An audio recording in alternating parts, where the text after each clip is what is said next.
하나님 말씀은 마가복음 3장 1절부터 5절 하반절 읽겠습니다. 예수께서 다시 회당에 들어가시니 한쪽 손 마른 사람이 거기 있는지라 사람들이 예수를 고발하려 하여 안식일에 그 사람을 고치시는가 주시하고 있거늘 예수께서 손 마른 사람에게 이르시되 한가운데에 일어서라 하시고 그들에게 이르시되 안식일에 선을 행하는 것과 악을 행하는 것 혼을 구하는 것과 죽이는 것 어느 것이 옳으냐 하시니 그들이 잠잠하거늘 그 사람에게 이르시되 네 손을 내밀라 하시니 내밀매 그 손이 회복되었더라. 원전으로 다시 보는 마가복음 오늘은 3장입니다. 예수님의 가짜 가족, 진짜 가족 이런 제목으로 말씀을 나누겠습니다. 마가복음 세 번째 시간인데요. 이 마가복음은 베드로 복음이라고 이렇게 알려지기도 합니다. 왜냐하면 마가와 베드로의 특별한 관계 때문에 그렇습니다. 베드로전서 5장 13절에 보면 이 마가를 베드로는 자기의 아들이라고 하는데 그 아들이라고는 단어는 피오스, 그는 자기 친아들이 아닌 경우는 제자를 뜻합니다. 그래서 베드로가 처음으로 인정한 또 마지막으로 인정한 자기의 제자, 그리고 이 마가라는 사람은 이 이름 자체가 헬라식 발음 이름입니다. 그리고 베드로는 헬라어를 구사하지 못했기 때문에 베드로 전서도 실루아노를 통해서 기록을 하게 했고 이 마가복음도 베드로가 마가를 통해서 기록했다고 보는 것이 가장 성경적이라고 볼 수가 있습니다. 그렇기 때문에 이 마가복음 전체에 흐르는 그 생각을 요약한 한 성경 구절이 있습니다. 도대체 마가복음은 무엇을 기록해 놨을까? 이 베드로가 이제 사도행전 10장에 보면 고넬료 집에 가서 간증과 같은 설교를 합니다. 그때 예수님을 소개하는 장면이 있어요. 그 이제 사도행전 10장 38절에 보면 하나님이 나사렛 예수에게 성령과 능력을 기름 붓듯 하셨음에 저가 두루 다니시며 착한 일을 행하시고 마귀에게 눌린 모진 자를 고치셨으니 이는 하나님이 함께 하셨습니다. 그래서 인간 예수로 오신 분이 그분이 하나님처럼 할 수 있던 모든 것은 바로 항상 누가 계셨기 때문에요. 성령이 함께 하셨기 때문에 그렇게 했다는 그것이 이제 거기서 고백이 나오는데 이 마가복음 전체는 그런 내용을 주제로 다루고 있습니다. 그래서 1장부터 예수님이 성령 받으신 장면이 나오고 그 다음부터 귀신 쫓는 장면이 계속 나오는 거예요. 그죠? 사람들은 거듭난 사람도 마찬가지예요. 우리는 성령에 대해서 잘 몰라요. 성령 받은 사람도 모르고 잘 몰라. 본인 자신도 잘 모를 때도 있어요. 그죠? 근데 용케 누구는 알아요?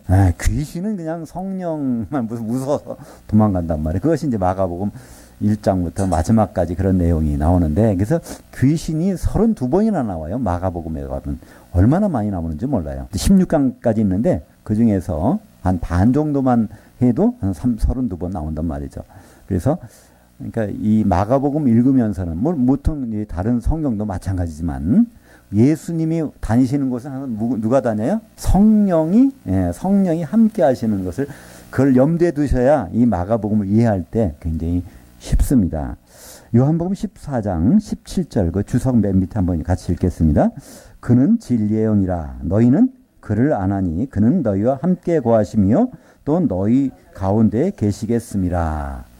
이건 이제 보혜사 성령에 대해서 말씀하시는 거예요. 지금 보혜사 성령이 너희와 함께 사도들과 같이 있다는 거예요. 근데 사도들은 잘 모르거든요. 근데 왜 예수님 이런 말씀하셨을까요? 어떻게 같이 있을까요?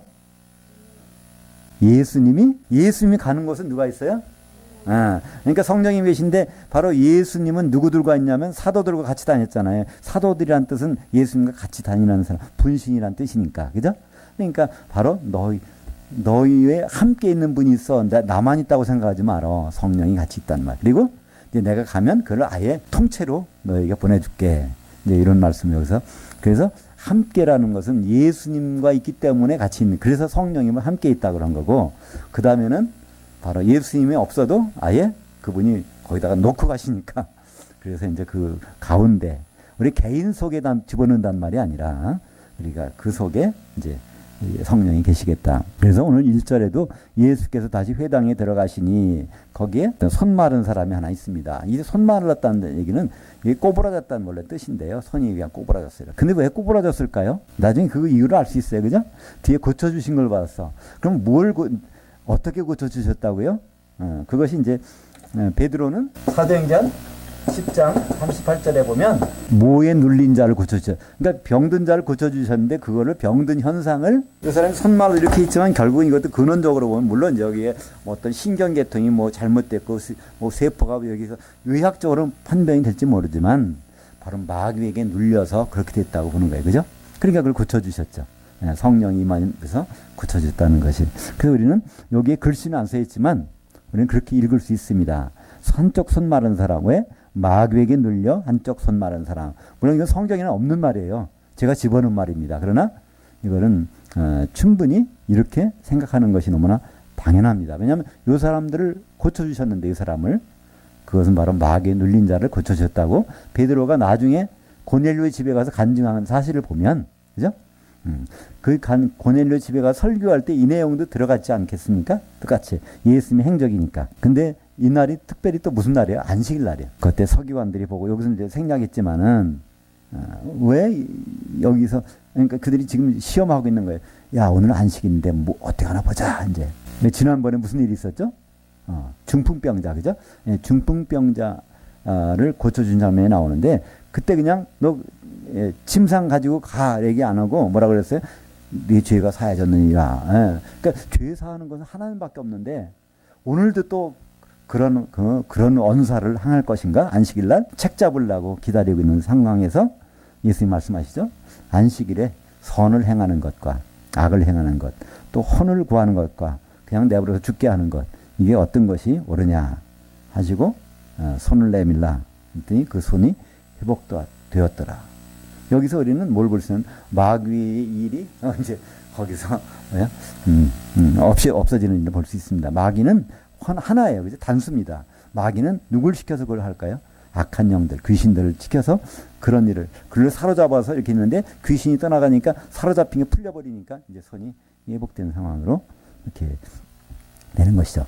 이런 상황들이 왜 벌어질까 하면 우리는 창세기에서 그것을 읽어볼 수 있습니다. 아담이 죄를 범한 선악과를 먹음으로 범죄했을 때 하나님은 마귀에게 합법적으로 이걸 할 수 있는 이 권한을 주셨어요. 그죠? 일시적으로. 마귀가 무조갱이 들어가기 전까지는 이 일을 할 수 있는 것으로. 창세기 3장 14절을 같이 보겠습니다. 여호와 하나님이 그 뱀에게 이르시되 내가 이렇게 하였으니 네가 모든 가축과 들의 모든 짐승보다 더욱 저주를 받아 배로 다니고 살아있는 동안 티끌을 먹을지니라. 창세기 3장 19절 하반절 내가 이것을 그곳에서 취함을 입었음이라 너는 티끌이니 티끌로 돌아갈 것이니라. 아담 보고 얘기하는 거예요. 아담의 육체는 너 티끌 가지고 내가 오다가 영을 불어넣어서 이렇게 됐었지. 이제 너 이제 영이 떠나갈 때는 티끌만 남아. 그러니까 티끌 들어갈 거야. 그러니까 이 티끌에 대한 것은 누가 공격할 수 있어요? 마귀가. 예. 왜냐하면 마귀에게 져서 결국 그렇게 된 거니까 진자는 이긴 자의 종이라. 그래서 아담 후손 우리 모두가 다 마귀에게 우리 육체를 공격당할 가능성이 참 많이 있어요. 하나님 그걸 내버려 두세요. 경우에 따라서는. 그걸 통해서 하나님 우리를 이렇게 인도해 가시려고 그죠? 욥의 경우를 보면 우리는 알 수 있단 말이에요. 욥이 하나님을 그냥 듣기만 했어요. 그 나중에 그 모든 과정을 거친 다음에 고백하는 것은 내가 귀로 듣기만 했다. 이제는 눈으로 보나 했다. 확실히 알게 된다는 거예요. 그 과정을 거친 다음에. 그래서 그런 과정을 하나님을 좀 더 아는 과정에서 마귀를 하나님은 사용하실 때가 허용하시는 거예요. 그죠? 우리에게 허용하시는 것. 하나님 우리를 그냥 못 살게 굴라고 하는 것이 아니라 그렇게 하는 것이 좋을 것 같다고 판단되시기 때문에 하실 거잖아요. 그죠? 금광석을 갖다가 용광로에 집어넣어야 정금이 나오기 때문에 집어넣으실 거 아니에요. 그죠? 하나님은 이 마귀에게 그런 것을 하셔서 마귀에게 멋진 권세를 주신 것이 아니라 마귀를 하나님은 쓰신다는 거예요. 그러니까 이 세상에 버릴 거 없어요. 하나님은 모든 걸 다 사용하시죠. 과거에 보면 유대인들에게 느부갓네살 왕을 사용하시잖아요. 바벨론을. 나중에 바벨론을 꺾어버리시지만 이렇게 하나님은 이렇게 사용하십니다. 그 여기서 이 특별히 이게 안식일 날 벌어졌어요. 안식일 지키지 않고 안식일 노동을 했다는 거예요, 이 사람들은. 근데 예수님은 지난 2장 28절에 이러므로 인자는 또한 안식일의 주인이니라. 왜 예수님이 안식일의 주인일까? 이거 생각해 볼 수 있는 방법이 있죠? 이 구약 성경은 바로 예수님에 대해 증언하는데 예수님 모형이 여기서 나타나서 활동을 해요. 창세기에서는 누가 모형이죠? 아담. 그죠? 아담이 바로 예수님 모형이란 말이에요. 근데 아담이 처음 등장할 때 하나님은 안식일을 쫙 베푸셨어요. 그죠? 딱 쉬시고. 너무 좋아가지고. 그래, 이제 내가 만들려고 하는 목표물이 다 이게 탁 됐으니까 그 다음에 안식하셨단 말이에요. 그것을 창세기 1장 31절에 보시기에 힘이 좋았더라. 여섯째. 근데 여섯째 날 마지막에 한 일이 뭔가는 또 창세기 5장 1절에 하나님 인간을 창조하신 그 날에 아담을 흙으로 자기 모양대로 지으시니 그것이 너무 좋고 그 다음에 안식하셨으니까 그러니까 안식일의 주인공이 누구예요? 거기 창세기에서는 아담. 지구상에 아담이 등장하는 날이에요. 그날이. 그래갖고 그날 딱 안식일이. 그러니까 우리가 보면 그러잖아요. 돌 잔치할 때 그 주인공이 있어요. 얘가 돌날이 되니까 그날이 돌잔치를 하지. 얘가 없어봐야 그 돌잔치가 안 되잖아요. 바로 창세기 1장 31절에 그날 돌잔치 하시는 거다 생각하시면 돼요. 그죠? 지구상에 아담이 처음 등장한 날 보시기 힘이 들어왔더라. 하나님의 안식일이라는 돌잔치를 하신단 말이에요. 그죠? 근데 그것은 다 어떤 거의 모형이에요? 지구상에 이제 공중에 아담의 실체인 예수님이 나타나시면 그때부터 천년 동안은 마귀가 없어지는 안식이란 말이에요. 하나님 왜 예수님 자꾸만 안식일날 일부러 이날 이런 거 하시냐면 주인공이라는 걸 자꾸 인식시키는 거예요. 왜 창세기에서 안식일 하나님이 이거 창설하시고 출애굽기 20장에서 안식일을 거룩히 지키라 10계명에 그걸 집어넣는가 사람들은 이해를 못한단 말이에요. 근데 그건 다 예수님에 관한 것이라는 것을 바로 아담을 생각해야 되고 아담이 등장하니까 안식일이 있었어요. 그러면 진짜 아담이 오실 때는 정말 진짜 안식 그것도 하루가 아니라 천년 동안의 안식이 있다는 것을 알려주시려고 반복적으로 자꾸만 안식일마다 이런 일을 하시고 계시죠. 7절부터 12절까지 같이 읽겠습니다. 예수께서 그의 제자들과 함께 바다로 물러가시니 갈릴리에서 큰 무리가 따르며 유대와 예루살렘과 이두메와 요단강 건너편과 또 두로와 시돈 근처에서 많은 무리가 그가 하신 큰 일을 듣고 나오는지라. 더러운 귀신들도 어느 때든지 이 예수를 보면 그 앞에 엎드려 부르짖어 이르되 당신은 하나님의 그 아들이니이다 하니 예수께서 자기를 나타내지 말라고 그들에게 많이 경고하시니라. 그러니까 우리는 예수님을 자꾸만 알리려고 그러는데요. 여기 보면 예수님은 자꾸만 알리지 말라는 거예요. 근데 알리지 않아도 아는 사람은 다 알아. 여기 사람이 아니라 이건 귀신이죠. 그죠? 귀신은 뭘 알아본단 말이에요. 근데 그러니까 여기서 뭐라 그래요? 자기를 나타내지 말라고 그들에게 많이 경고하시니라. 이 그들이 누굴까요? 일 것 같죠? 그래서 거기다가 이제 귀신들은 이 푸니마 이거는 중성입니다. 근데 그들은 남성이에요. 예수님 뭐 하는 거 봤다고 막 큰 대단한 거 봤다고 나가서 전화하고 막 그런단 말이에요. 그죠? 중풍병자도 그거 했는데 팍 나가 문득병 나병 환자도 막 전하려고 그래요. 하지 말라는 거예요. 왜 그럴까요? 잘 알지도 못하면서 오해를 불러일으킨 거예요. 우리는 전도가 중요하다. 전도와 선교로지만요. 그거 점점 조심스러운 거예요. 자기도 잘 모르는 걸 전하면 맹인이 인도하는 거예요. 여기서 예수님은 계속해서 하지 말라는 거예요. 그리고 제발 좀. 예수님이 허라는 일은 있고 하지 말라는 일인데 우리는 거꾸로예요. 그죠? 예수님이 하지 말라는 일을 자꾸만 하려고 그러고 예수님이 하라고 하는 일은 안 하는 거예요. 예수님은 이 전하는 거 예수님은 그분이 하시겠다는 거잖아요. 오직 성령이 사도들에게 임하시면 내가 사도들을 시켜서 온 유대와 예루살렘과 유대와 사마리아 땅끝까지 해서 복음이 선포되도록 내가 하겠다는 거지 예수님의 선언이시란 말이에요. 그래서 지금은 전 세계 어딜 가도 사도들의 말이 다 있습니다. 아르헨티나도 가도 있고요. 제가 그 91년도에 이제 그 러시아에 갔는데 출장 관계로 거기 호텔에도 이렇게 열어보니까 다 기도원 선교에서 나오는 러시아 성경책이 있더라고요. 지금 전 세계 어디나 있어요. 지금은 뭐 호텔방에 갈 필요도 없어요. 스마트폰 딱 켜고 그 앱만 다운받으면 자기 나라 언어로 다 나온단 말이에요. 이거 뭐 복음 전하라 전도하라 그럴 필요 없어요. 중요한 거는 우리가 그 말씀대로 행하는 것이 중요하지 가서 막 전하는 건 오히려 잘못 전할 수도 있어요. 실제 성경을 보여주는 게 더 나아요. 그죠? 내 말로 전하는 것보다. 여기서도 예수님이 활동하실 당시에 자꾸만 예수님이 소문내는 사람이 있었던 것 같아요. 근데 예수님은 아예 오히려 숨어버리십니다. 13절부터 19절까지 12사도를 부르시는 것을 여기 기록하고 있습니다. 같이 읽을까요? 또 산에 오르사 자기가 원하고 계셨던 자들을 부르시니 나온지라. 이에 12를 사도로 세우셨으니 이는 자기와 함께 있게 하시고 또 보내사 선포도 하며 귀신들을 내쫓는 권세도 가지게 하려 하심이니라. 이 12를 세우셨으니 시몬에게는 베드로란 이름을 더하셨고 또 세베대의 아들 야고보와 야고보의 형제 요한이니 이 둘에게는 보아너게 곧 우레의 아들들이란 이름들을 더하셨으며 또 안드레와 빌립과 바돌로메와 마테와 도메와 알페오의 아들 야고보와 및 다데오와 가나나인 시몬이며 또 가룟 유다니 이는 예수를 판자더라. 여기 보면 12를 선택하셨는데 이 원래 마가복음 읽어보면 여기다가 14절에 12를 세우셨으니 이렇게 번역해놨어요. 그래서 성경 원문에는요 12를 사도로 세우셨으니, 사도가 중요한 단어는 그걸 왜 빼버렸는지 몰라요. 그냥 평범한 제자 이거 세우는 것처럼 번역을 해버렸어요. 근데 거기는 사도라는 단어가 있습니다. 이 사도라는 단어는 이게 두 단어로 된 거예요. 왜 아포라는 것은 찢었다, 떼어냈다, 스톨로스는 설치했다. 그죠? 워낙 큰 것은요, 쉽게 옮기지를 못해요. 그죠? 일단 잘라가지고 할 게 있어요. 그죠? 그래서 12쪽을 내서 그것을 사도, 그 한쪽이 바로 이 반석, 예수님은 반석이세요. 그죠? 근데 한쪽은 반석 조각. 베드로는 반석 조각이라는 이름이죠. 그래서 이 반석 조각에다가 천국 열쇠들을 주셨어요. 그게 복수란 말이에요. 하나 가지라. 사도들에게 천국의 열쇠, 천국에 들어갈 수 있는 문을 열어주는 열쇠를 맡기셨는데, 여기 보면 거기서 이렇게 어떤 그걸 요즘 오디션이라고 하나요? 큰 경쟁이 치열하잖아요. 그렇게 해서 물반은 뽑잖아요.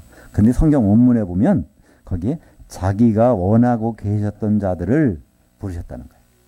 그들의 능력을 본 게 아니라 거기에 이제 헬라어는 미완료형은 두 가지가 있습니다. 과거 진행형 아니면 앞으로 될 일. 아직 완료가 안 됐는데 과거 진행하고 있던 것 또는 앞으로 될 일. 그러니까 여기서는 앞으로 하는 것이 아니라 이제 과거 진행하고 있는 거예요. 예수님이 마음속에 얘 시몬 얘 꼭 내가 하고 싶어.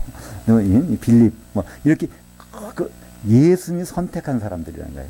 특별히 사도는 예수님이 특별히 마음에 두고 있었던 걔 능력을 보시는 게 아니에요. 그죠?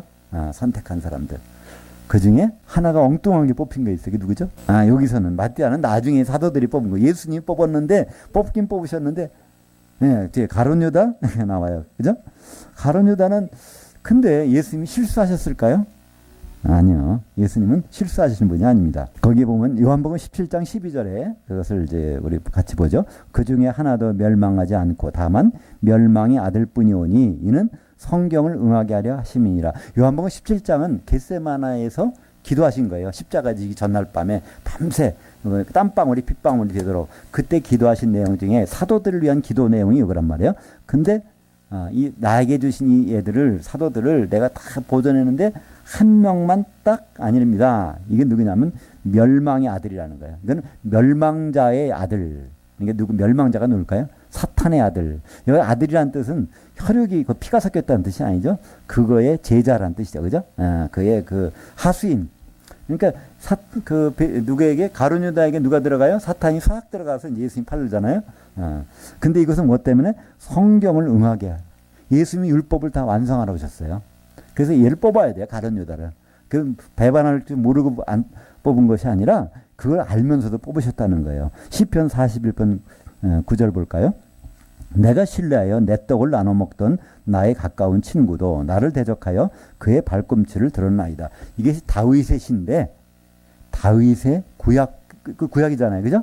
이건 다 누굴 얘기하는 거예요? 예수님을 증언하는 거예요. 다윗이 자기 말로 하지만 예수님 입장에서 한 고백이란 말이에요. 그죠? 그때 여기서 이런 일이 있어야 된다는 거예요. 내 가까운 친구가 사도로 뽑았는데 그 중에서 내게 발로 찬다는 거죠. 발로 차려고 배반하는 이런 일이 벌어져야 되는 것이 율법의 1.1획도 다 예수님 완성해야 되는 분이시니까 그래서 가룟 유다는 뽑은 거예요. 원래 11명만 뽑으시면 돼요. 왜냐하면 사도 바울은 모태로부터 택정에 받았다 그러잖아요, 자기가. 그러니까 뭐 일례 어떻게 보면 사도 바울이 1호일 수 있어요. 사도로서는. 나중에 뽑혔지만. 사도 바울이 고백하기를 모태로부터 나를 택정하시니가 그랬으니까. 그죠? 그래서 11명만 뽑으면 되는데 12명까지 뽑은 이유는 성경 말씀을 응하게 하기 위해서 이렇게 하셨다, 예수님이. 그래서 12를 사도들로 이렇게 뽑으십니다. 사도들을 뽑은 목적이 있어요. 건물을 진다면 기초를 놓기 위해서 뽑은 거예요. 그죠? 예, 그것이 바로 에베소서 2장 10절 너희는 사도들 곧 선지자들이 기초석 위에 세우심을 입은 자들이라. 그러니까 예수님은 성경은 철저히 구분합니다. 사도들과 성도들을 철저히 구분해요. 일이 달라. 하는 일이. 쓰임도 다르단 말이에요. 그러니까 전문을 질 때 기초석으로 된 것을 갖다가 벽에 붙이고 천장에 붙여보세요. 천정 벽에 달 창문을 유리 같은 걸 기초석으로 해보세요. 이게 제대로 동원하나. 안 된단 말이에요. 그래서 바로 이 사도 너희는 이때 에베소 교회니까 뭐 교회에 대해서 말한 거잖아요. 거긴 성도들에게 말했잖아요. 바로 성도들과 교회는 어디에 세워지냐면 사도들의 기초석 위에, 그러니까 사도들의 말씀, 신약 성경 위에 세워지도록 된다는 겁니다. 그걸 또 한 번 구분했죠. 에베소 4장 12절에 보면 이는 성도들을 온전하게 하여 집사일을 하게 하며 그리스도의 몸을 세우려 하심이라. 그리스도의 몸을 누가? 성도들이 그리스도의 몸을 세우도록 누굴 주셨어요? 사도들. 또 사도들의 역할을 하는 선지자, 또 복음 전도자, 목사를 교사로 주신 이유는 그래서 사도들과 성도들을 철저하게 구분해서 하나님은 사용하시는데 우리는 뒤죽박죽. 아이고 뭐 땅끝까지 이르러서 전도하라고 그랬대. 그 사도들에게 주신 말씀은 나한테 준 줄 알고. 그러면 물론 그 나쁜 일은 아니지만 성도의 할 일은 누가 하게요 그럼? 다들 다 사도의 일만 하면? 그러니까 그거는 예수님의 뜻이 아니잖아요. 예수님은 어련히 알아서 우리에게 필요한 일을 맡겨주셨는데 나 이거보다는 다른 일 하고 싶어요. 이거는 물론 우리 성도님들도 선지자로 뭐 복음 전도자로 해서 또는 선교사로 파송할 수도 있어요. 하나님이 특별한 경우에. 그거는 특별하게 그분이 부르셨을 때는 그렇게 할 수 있지만 자발적으로 가는 것은 왜냐면 예수님 어련히 아셔서 필요할 때 쓰셨는데 나 이 일 싫어요 하는 건 너무 이상하잖아요. 그죠? 그러니까 전통적으로 보면 참 이상한 말이죠. 제가 이렇게 말씀을 나누는 것이 전도하는 일이 시급한데 선교사를 파송해야 되는데 왜 갑자기 이런 일을 하고 있냐. 근데 이건 예수님의 뜻이거든요. 기초석으로 마련되는 데는 사도들, 그 외에 세워지는 성도들. 이거는 예수님이 구분하셔서 지금 뭐부터 해? 예수님도 이걸 순서를 거꾸로 하지 않으셨어요. 사도들만 세우고 가셨어요. 부활하신 다음에 사도들만 만나셨어요. 성도 한 명도 안 만났어요. 그냥 사도들만 만나고 그냥 40일 동안 지내다가 잠깐 이제 그래도 성도 몇 명은 만나고 가야지. 이게 안 했어요. 그냥 사도들 11명만 만나서 그 말씀하시다가 가셨는데 사도들이 한 명을 또 뽑아갖고 맏대를 뽑아갖고 12명이 기다리고 있었지만 예수님은 11사도를 남겨놓고 사도 바울은 별도로 있었고 이렇게 된 상황이죠. 21절부터 30절까지 보겠습니다. 예수의 가족들이 듣고 그를 붙들러 나오니 이는 사람들이 그가 미쳤다 하밀려라. 예루살렘에서 내려온 서기관들은 그가 바알세불을 지폈다 하며 또 귀신들의 왕을 힘입어 귀신들을 쫓아냈다 하니 예수께서 그들을 불러다가 비유로 말씀하시되 사탄이 어찌 사탄을 쫓아낼 수 있느냐? 또 만일 나라가 스스로 분쟁하면 그 나라가 설 수 없고 만일 집이 스스로 분쟁하면 그 집이 설 수 없고 만일 사탄이 자기를 거슬러 일어나 분쟁하면 설 수 없고 망하느니라. 내가 진실로 너희에게 이르노니 사람의 아들들의 모든 죄와 모든 모독하는 일은 사하심을 얻되 누구든지 성령을 모독하는 자는 영원히 사하심 얻지 못하겠고 영원한 죄가 되느니라 하시니 이는 그들이 말하기를 더러운 귀신이 들렸다 함이로라. 이거는 이제 누가복음에도 있고 마태복음에도 있는 말인데 여기에 특별히 한 특별한 단어가 있는데요. 21절에 그가 미쳤다 하는 말이 나와요. 그가 예수님 하는 것이 미쳤다. 그러니까 21절에 예수님의 가족들이 그걸 듣고 이제 나오는 거예요. 근데 이제 마태복음이나 이제 누가복음에서는 그냥 예수님을 찾아온 방문을 도대체 내 아들이 뭐 하지? 우리 형이 뭐 할까? 그래서 방문해서 왔는데 이건 근데 누가 내 아들이야? 누가 내 어머니야? 누가 내 형제? 이렇게 한 것처럼 표현됐는데요. 이 마가복음은 이 베드로 복음이라고 했잖아요. 이걸 좀 더. 그러니까 베드로는 그 집이 가버나움이 있거든요. 성지순례 가보신 분은 알겠지만은 베드로는 원래 가버나움 집에 있는 사람이에요. 예수님은 나사렛에 있다 거기 왔고 이제 그 가버나움이라면 갈릴리의 수도죠. 그러니까 가버나움 자기 동네에 쭉 퍼진 내용을 알잖아요. 그러니까 거기 예수님 저 미친 사람 따라다니는 거 아니야 너 이렇게 얘기 들었을지도 모르고요. 여하튼 간에 거기 마리아하고 형제들이 우르르 몰려온 이유가 큰일 났다. 우리 가족 중에 미친 사람이 생겼다니 어떻게 하지? 요양병원에다 집어넣어야 되는 거 아니야? 이 아마 이렇게 요 상황을 기록한 것이 이 마가복음밖에 없단 말이야. 그죠? 여기서 그래서 예수님이 미쳤다는 소문이 쫙 퍼졌다는 거예요. 거기 미완료로 쓰였어요. 과거 진행. 이게 막 소문이 계속 돌아다녔어. 그러니까 이제 여기에 드디어 아이고 당신 아들이 저렇게 미쳤다고 하는데 가만히 있을 수 있어요? 이런 녀석이 그런 얘기도 들을 수 있는 거고 오는 장면이 그 31절부터 나오는데 일단은 여기에 이 귀신 들려서 이게 쫓아냈다 그러니까 예수님은 그게 아니라는 거예요. 자기들끼리는 안 싸운다는 겁니다. 이것은 마태복음 똑같은 내용들이 마태복음에 있었는데 마태복음 그건 12장이죠. 12장 28절인가 거기 보면 그런 말씀이 있어요. 그죠? 만약에 거기 위에 있네요. 몇 절인가? 12절 바로 밑에 한번 볼까요?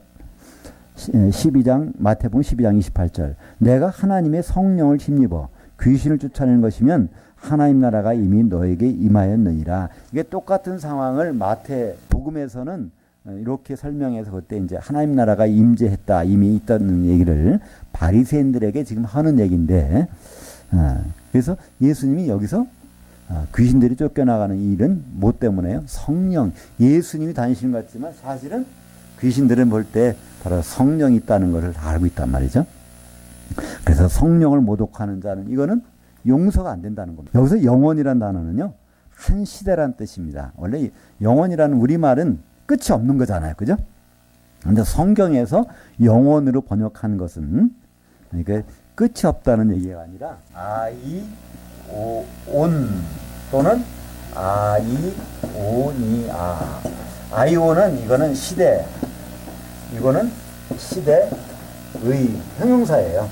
그러니까 한 시대. 우리 보면 이조 시대, 고려 시대 무슨 시대가 있는 것처럼 천년왕국 시대가 있을 거예요 앞으로. 그죠? 그러면 그죠? 그 시대 동안에 이 얘기는 거예요. 그죠? 거기에 못 들어간다. 성령을 모독하는, 성령을 인정하고 기름을 준비한 사람들은 혼인잔치 들어가서 1000년 동안 있지만 기름을 준비하지 못했다는 얘기는 뭘까요? 그 모독하는 거잖아요, 사실. 그죠?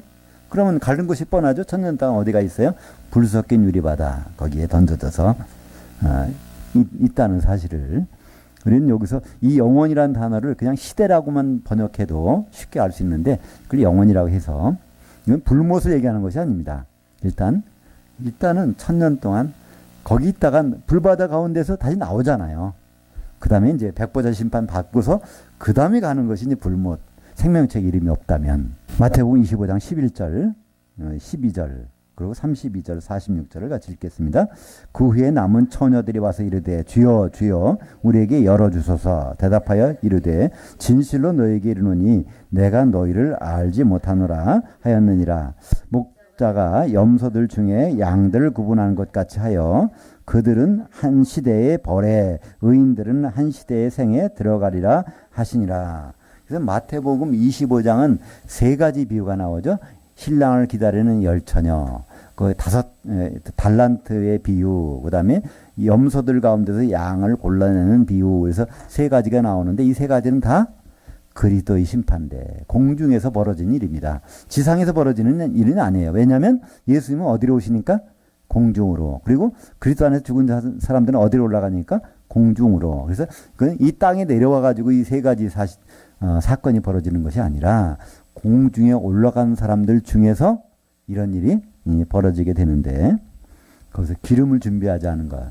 이게 사실 성령을 모독한 거나 똑같은 거예요. 그죠? 성령이 기름인데 그걸 인정하지 않고 용도를 몰라요. 성령이 뭐 어떤 용도라고요? 반죽할 때 쓰는 용도, 한 몸 만드는 데 쓰는 용도. 그러니까 우리가 다 처녀들로 올라가지만 신방에 가서는 어떻게 돼요? 한 몸으로 돼서 결혼식에 들어가는 것. 그래서 이 한 시대라는 것은 우리가 어떻게 알 수 있죠? 이 요한계시록 20장 7절 천년이 참해 13절 그 바다가 그 가운데서 죽은 자들을 내주고 각 사람이 자기 행위대로 심판을 받고 그래서 그 한 시대 동안에 바로 천년왕국이 벌어지는 동안에 바닷속에 잠겨있는 사람들 바로 기름이 준비 안 된 사람들 달란트 하나도 못 남긴 사람들 자기 혼자만 달랑 있는 남의 달란트 합해지지 않은 사람들 그리고 양인 줄 알았는데 염소했던 사람들 그 사람들은 천년이 지나면 다시 올라와요. 올라가기는 바다에서 31절부터 35절까지입니다. 그때 예수의 어머니와 동생들이 와서 밖에 서서 사람을 보내어 예수를 부르니 무리가 예수를 둘러앉았다가 여짜오되 보소서 당신의 어머니와 동생들과 누이들이 밖에서 쳤나이다. 대답하시되 누가 내 어머니며 동생들이냐 하시고 둘러앉은 자들을 보시며 이르시되 내 어머니와 내 동생들을 보라. 누구든지 하나님이 그 뜻대로 행하는 자가 내 형제요 자매요 어머니니라. 오늘 제목이 바로 여기서 나왔습니다. 예수님의 가짜 가족과 진짜 가족. 사실 여기 진짜 가족이 온 거잖아요. 마리아도 오고 네 형제 야고보와 요셉과 시몬과 유다와 또 그 여동생들 이렇게 이제 우르르 몰려왔어요. 왜 몰려왔어요? 오늘 21절에 보니까 자기 가족 중에 하나가 미쳤다고 하니까 어디 이제 데리러 온 겁니다. 그랬더니 예수님이 여기서 제자들이 그러는 거예요. 당신 어머니 오셨다고 동생들 오셨다고. 그러니까 예수님은 거기서 하는 말이 참 나중에 그냥 이걸로 그냥 외워보세요. 저를 마가복음 3장 누가 내 어머니고 누가 내 어머니고 이거는 잊어버리려고 해도 안 잊어버리는 거기 때문에 제가 외시라는 거예요. 제가 이제 부담드리고 싶지는 않은데 이거는 333 안 잊어버리죠? 마가복음 333 누가 내 어머니면 누가 내 형제들이냐. 이건 예수님 하신 말이니까 우리는 이걸 부정할 사람은 아무도 없어요. 부정한다면 예수님 안 믿는 사람들이야. 예수 믿는 사람이라면 이 말씀을 인정해야 돼요. 누가 내 어머니고 누가 내 형제고 내 가족이냐는 거예요. 저 사람들 피가 섞였다고 아니라는 거예요. 오히려. 그리고 진짜는 거기 얘기하잖아요. 누구한테? 바로 하나님이 뜻대로 행하는 자가. 거기 둘러하는 사람이 누구예요? 지금 12사람의 사도를 불러가지고 놓고서 이 사도들 너희 바로 내 형제요 자매요 어머니나 가족이라는 겁니다. 그러니까 여기서 중요한 것은 하나님의 그 뜻이 중요해요. 여기 정관사가 붙었어요. 그 뜻. 하나님의 그 뜻이 무엇일까? 우리는 참 하나님의 그 뜻에 대해서 생각하면 무엇일까요? 하나님의 그 뜻 무엇일까? 우리 뭐 사랑하라고? 하나님 그 뜻 무엇일까? 뭐 예수님 기다리라고? 여러 가지 생각해 볼 수 있는데요. 가장 쉬운 방법이 있다고 그랬죠? 하나님 뜻을 알 수 있는 가장 쉬운 방법.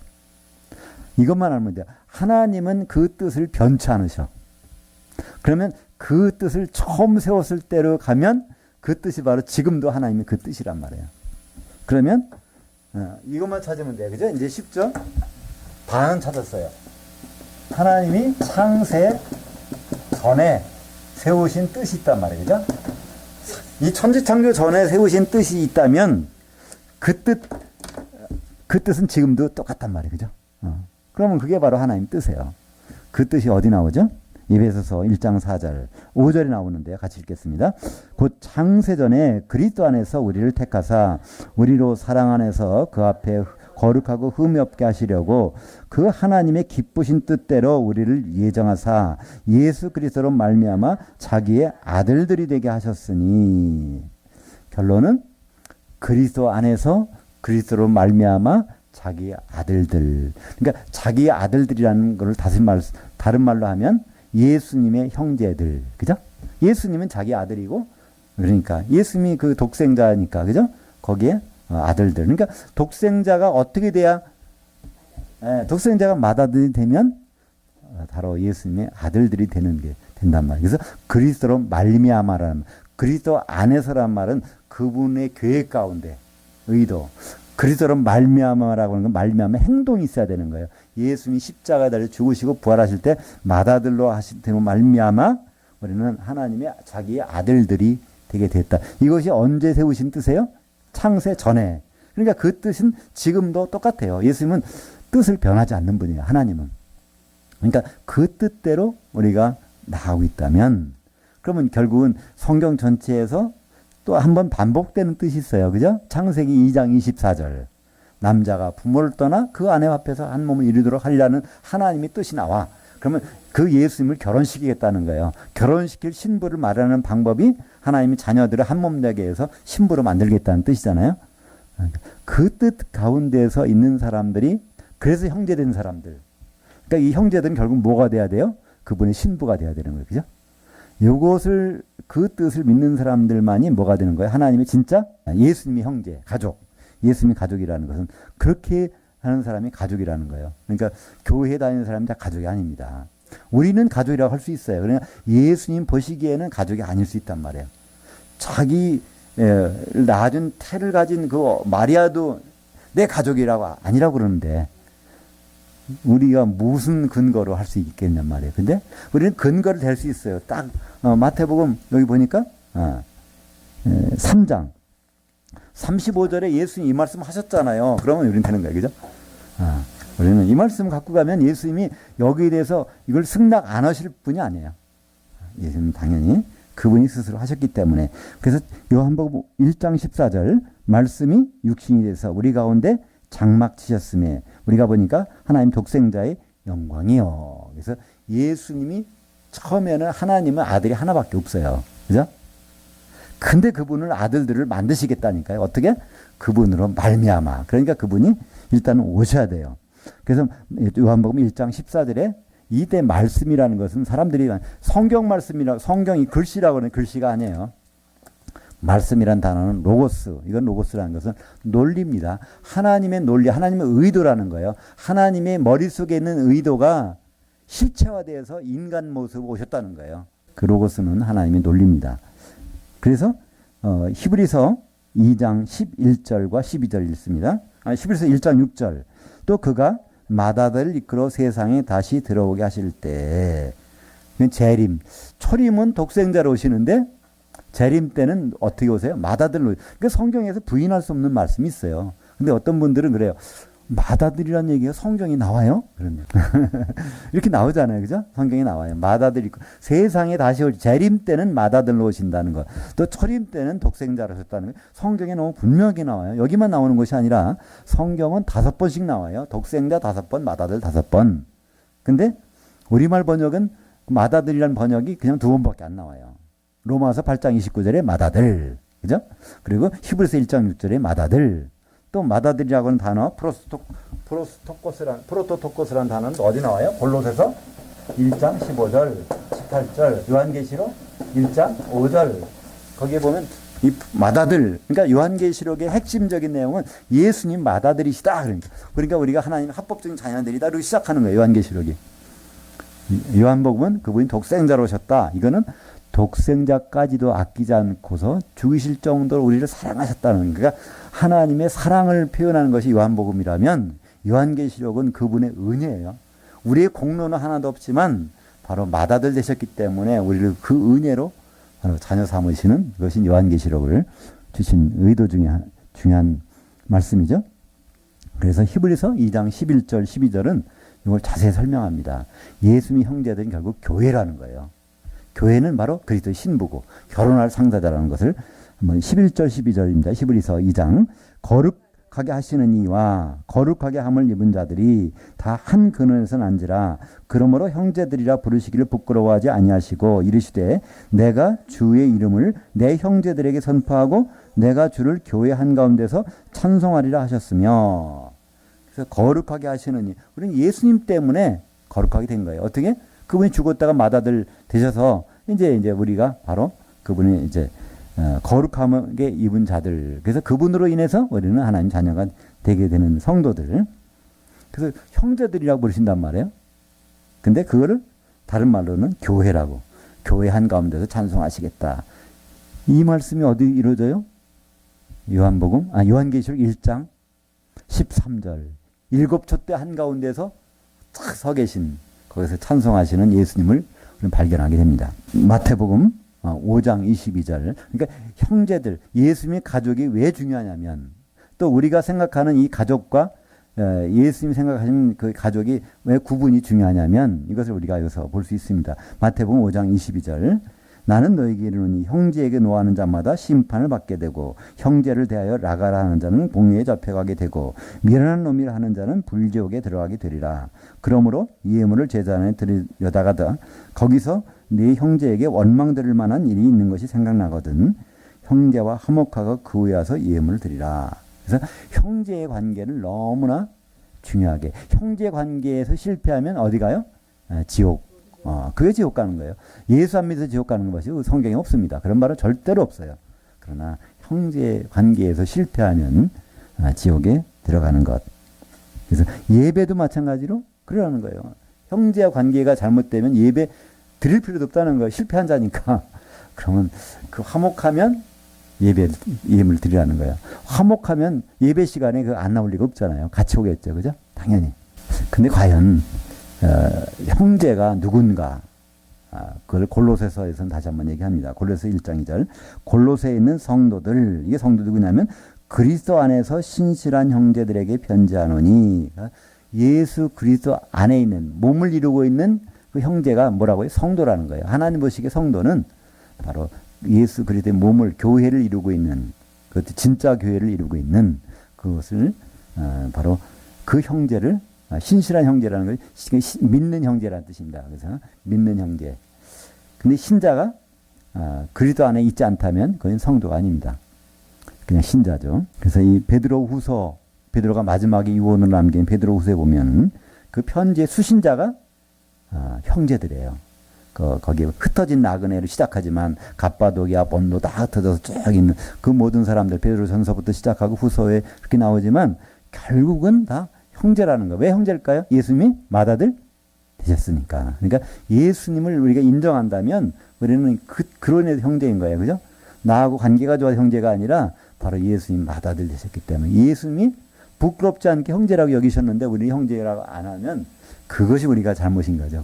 베드로후서 1장 11절. 그러므로 형제들아 더욱 힘써 부르심 곧 너희 부르심 곧 택하심을 굳게 하라. 이것들 행한즉 언제든지 실족하지 아니하리라. 우리를 불러서 택하셨어요. 이거는 다른 말, 이거를 교회라고 하는 거죠. 에클레시아라고 하는데 이걸 풀어 썼습니다. 뭐 하려고? 그분의 신부로 세우시려고. 그러니까 그분의 신부가 되는 데는 뭐가 필요합니까? 기름이 필요하죠. 아무리 등을 들고 기다려봤자 기름 준비 안 된 사람들은 혼자 한 채 못 들어가니 분명히 필요한 것은 바로 기름입니다. 근데 여기에서 조금 벗어나긴 하지만 보통 그 마리아와 예수님과의 관계를 우리는 좀 예수님이 효자다 그런 얘기를 합니다. 왜 그렇게 효자라고 그러죠? 그 요한에게 맡기고 하니까, 그죠? 마지막으로 끝까지 효도 못해서 죄송합니다.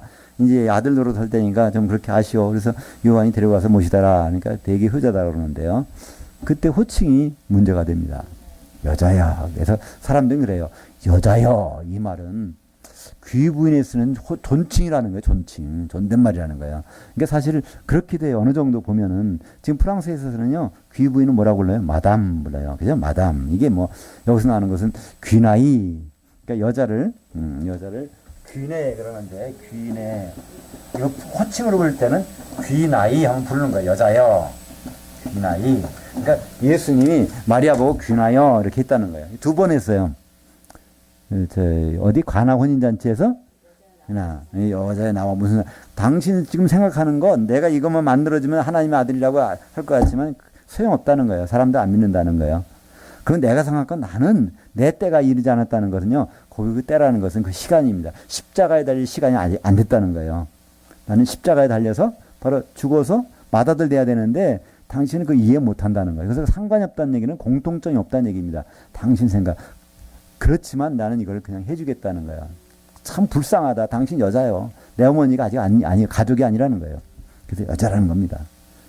근데 그것이 존칭어라고요? 아닙니다. 그 단어를 어디서 썼냐면 누가복음 22장 57절 거기에 주석 맨 밑에 보실까요? 베드로가 부인하여 이르되 여자여 내가 그를 알지 못하노라 하더라.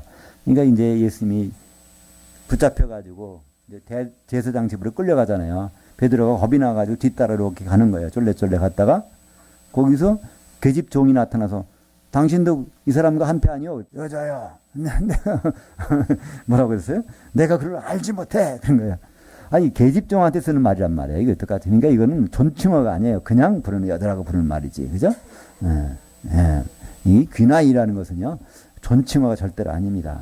이거는 생각할 수 없는, 쓸 수 없는, 그러니까 이 여자라고 부를 수가 없기 때문에 예, 예, 이렇게 부르는 겁니다. 그러니까 한마디로 이 마리아는 평생 믿음이 없던 사람이에요. 가톨릭에서는 마리아를 굉장히 그 믿음이 있는 사람을 얘기합니다. 그래서 거기는 여자여라는 번역이 아니에요. 가톨릭 성경에 보면 어머니요, 당신 아들이니다. 어머니 무슨 상관이 있습니까? 어머니라고 그들은 그걸 어머니란 단어로 바꿨어요, 번역을. 거기서는 절대로 그렇게 인정을 할 수가 없는. 그러니까 우리는 그런 마리아에 대해서 신앙을 알 수 있잖아요, 그죠? 마리아가 만약에 그 예수님을 그리스도로 알았다면 예수님이 다른 때는 몰라도 봉생이 시작했을 때 성령을 받고서 갈릴리에서 그 가버나움에 와서 사역하실 때는 마리아도 따라 나와야 되잖아요. 아들이지만 그리스도니까. 근데 안 나오다가 갑자기 가나 혼인잔치 있다고 그러니까 거기 가나 혼인잔치에 요한복음 2장에 보면요. 예수님을 초대한 거예요. 마리아는 받지도 않은 사람이에요.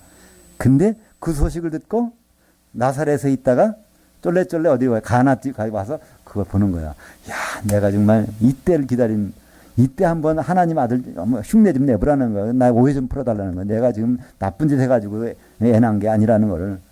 그것 때문에 온 사람이에요. 그리고 그 일이 일어나니까 나중에 같이 예수님 따라 그 하숙방에 가보는 거예요. 가보나움에 같이 가서 얼마 있지 않더라. 잠깐 보고 그냥 말아버려요. 그 다음부터 안 오는 거예요. 그러다가 오늘 처음으로 온 거예요, 여기. 미쳤다고 하니까 이제 데리러 다시 그 나사렛에서 또 가버나움까지 와가지고 여기서 이제 아들이 미친 어떻게 큰일 났다 하면 데려오는 거예요. 얼마나 안 믿었으면. 그리고 나중에 예루살렘 죽으러 간다 그러는데 안 믿어요. 그러니까 향품을 준비하지 않지. 그 다음에 나중에 죽었는데 또 안 믿어. 향품을 들고 가서 시체 바르려고 부활한다고 했는데 그 끝까지 안 믿는 사람이 누구예요? 마리아. 그래서 끝까지 그는 어머니라는 말을 들어본 적이 없이 성경은 이렇게 기록하고 있습니다. 예수님의 가짜 가족, 우리가 한번 우리 자신에게도 질문해 볼 필요가 있습니다. 가짜 가족, 진짜 가족. 이건 하나님의 뜻대로 행하면 진짜 가족, 하나님 뜻대로 행하지 않고 있다면 이거는 가짜 가족입니다. 하나님의 뜻이라는 것은 창세전에 세우신 뜻, 에베소서 1장 5절에 나오는 하나님 기쁘신 뜻은 그리스도로 말미암아 우리가 하나님의 아들들이 되는 거예요. 그리스도가 어떻게 독생자에서 죽으시고 맏아들로 부활하심으로 말미암아 그분이 우리를 형제 삼으시는 것, 그것이 하나님의 맏아들 되시는 길이잖아요. 그거를 우리가 믿고 따른다면 왜 하나님이 자녀들을 삼으시고 형제 삼으셨을까요? 형제들로 교회를 이루시기 위해서. 히브리서 2장 12절처럼 내 형제들에게 선포하고 교회 한가운데서 하나님을 찬송하리라. 근데 바로 형제들이 교회란 말이에요. 그 교회는 에베소서 5장 32절에 그리스도의 아내. 그러니까 우리가 예수 안에서 그리스도의 아내까지 가는 그 길을 알고 간다면 하나님 뜻을 아는 거고요. 그 뜻대로 행하는 거고, 그 뜻이 아니라 다른 목적으로 예수를 믿는다면 예수님의 진짜 가족이 아닐 수도 있습니다. 기도하겠습니다. 하나님 아버지, 저 은혜를 감사합니다.